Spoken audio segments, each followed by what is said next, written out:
মন্দ ঋণ দিয়ে ২৪টি পদ্মা সেতু বা ১৪টি মেট্রো রেল করা যেত।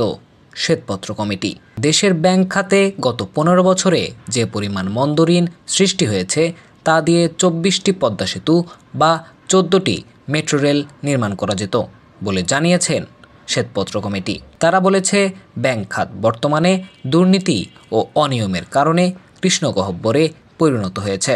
শ্বেতপত্র কমিটির প্রতিবেদনে বলা হয়েছে, ২০২৪ সালের জুন শেষে ব্যাংক খাতে মোট মন্দ ঋণের পরিমাণ দাঁড়িয়েছে ৬,৭৫,০৩০ কোটি টাকা।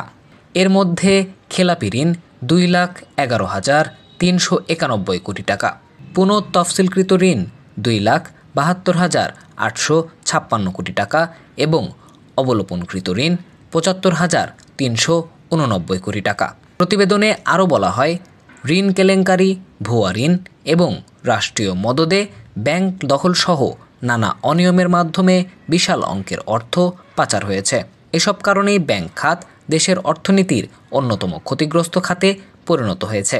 গতকাল শ্বেতপত্র কমিটির প্রধান দেবপ্রিয় ভট্টাচার্য তেজগাঁওয়ে অধ্যাপক মোহাম্মদ ইউনূসের কাছে প্রতিবেদনটি হস্তান্তর করেন।